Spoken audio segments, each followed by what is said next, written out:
dólar e o euro, você ficaria nas aplicações Sim. financeiras, ficaria ali no laço. No dia a dia você ia gastar Pô, a o moeda mais real ruim. porque é o que está desvalorizando, É a claro. moeda mais ruim. É ruim, né?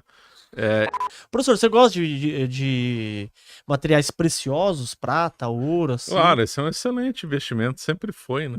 Ativo real, né? Infelizmente a nossa moeda, moedas do mundo inteiro, perderam o lastro em ouro e em prata, né? Muito triste, né? Muito triste. Chegou a moedas que tem lastro em prata, né? Isso é histórico. E, O peso mexicano, por exemplo, tinha lastro em prata, que era da antiga Nova Espanha, quando era colônia da Espanha, né? E chegou a ser moeda oficial nos Estados Unidos, né? chegou a ser moeda É, oficial o dos Estados Unidos. peso da Nova Espanha, depois peso do México, era moeda corrente nos Estados Unidos até 1860. Ah, que legal, meu. Era uma moeda que era usada na China também. Olha, imagina só, saia do México, circulava nas Filipinas, as Filipinas tinham comércio com a China, circulava na China, Filipinas, México, América Central e Estados Unidos. Laço em prata. Olha aí. As moedas boas ou era laço em prata, ou ouro, até bimetálicas, né? E antigamente o dinheiro tinha um lastro Tinha mesmo, um né? lastro, Hoje, né? Hoje virou uma piada, virou uma moeda fiduciária, na confiança do governo, né? que cada vez mais fica imprimindo. Imprimindo, desvalorizando, né? A partir disso aí, o padrão acabou em 1971, com o governo Nixon, né? As moedas eram atreladas ao dólar, por causa de um acordo vergonhoso de Bretton Woods, em 1944. Então as moedas ficariam vinculadas ao dólar e o dólar ficaria vinculado ao ouro.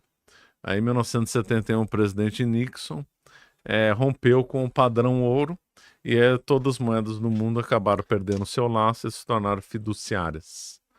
Quer dizer, então você confia. Um papel, o que vale o papel? Só uma confiança de alguém que vai ter aquele valor. Não tem igual aquela lá na época romana ou na época da Idade Média que tinha um lastro, uma coisa lastro. real. Esse daqui ele tem uma Era usabilidade prata, X, porque era prata. tantas É gramas. lógico que muitas moedas antigamente, na história, não eram assim, né?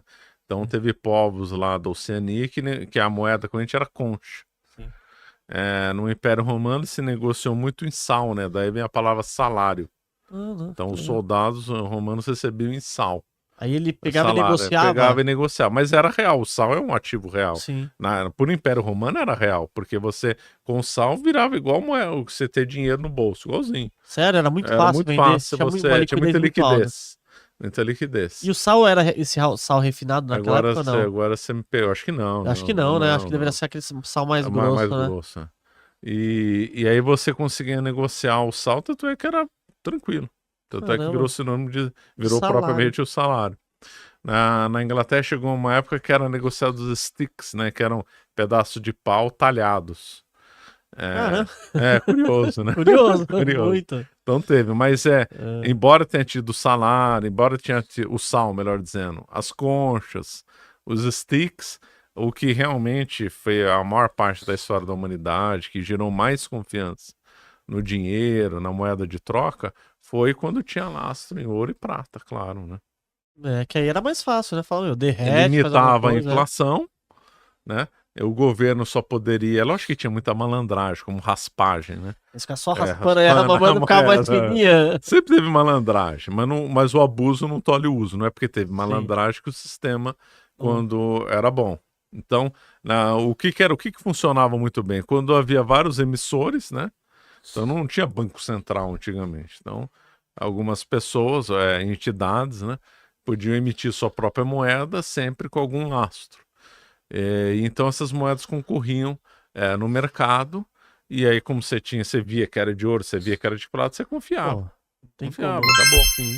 Então isso aí limitava a inflação e te protegia de moedas ruins, né?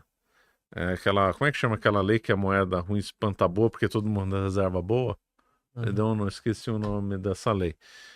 Então o que aconteceria? Vamos supor que aqui no Brasil circulasse dólar e euro junto com o real. O que você ia fazer?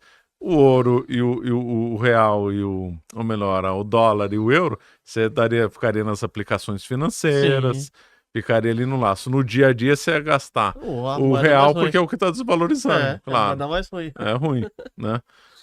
E depois, quando você tem várias moedas, por exemplo, os ativos imobiliários, por exemplo, casa, Não estou dizendo que é sempre assim. Elas tendem a ficar ligadas aos ativos mais confiáveis. Então, exemplo, supor que tivesse circulando aqui no Brasil dólar e euro. O valor da sua casa, do seu apartamento, estaria mais ligado ao ouro e ao euro, e não ao real, que estaria desvalorizando. Tanto é que quando teve, na época de alta inflação no Brasil, as pessoas negociavam imóveis em dólar. Né? Não podia negociar em dólar, obviamente, isso era proibido pela lei, mas se vinculava um valor em real correspondente ao dólar. Então, o fulano falou assim, ó, estou vendendo a casa o equivalente a 100 mil dólares, por exemplo. A inflação no Brasil era 100%, em menos de 6 meses já tinha dobrado o valor. Continuava sendo 100 mil dólares, só que o fulano ia ter que dar mais dinheiro em real. Então, quando teve um período de alta inflação, o brasileiro recorreu informalmente à dolarização, porque é assim que a economia real funciona. Você quer proteger o seu patrimônio, você quer ter uma moeda mais sólida. Então, essa questão de ter Banco Central que monopoliza a emissão, que é uma moeda fiduciária, é uma coisa que é um desastre para a pessoa física, né? Uma coisa assim, é muito ruim, né? E a gente vê naquele famoso, tem um gráfico famoso, né, de 1971, que foi um ano de inflexão, um monte de gráfico acabou piorando, né? Depois eu posso te mandar o link lá, que é bem interessante. Não, me manda assim que eu vou querer ver. Me deu um branco o nome da sigla. Mas é bem interessante, você vê que antes de 1971 era uma realidade. Depois de 1971, todos os indicadores se perderam. Para analisar ações, BDRs, fundos imobiliários, acesse a plataforma do Investidor 10. Inclusive, para você gerenciar a sua carteira, saber quanto de dividendos você vai receber. Inclusive, eu deixei a carteira da minha filha, a Laurinha, ela tem 3 anos e já invisto para ela. Todos os ativos tá no link aqui embaixo.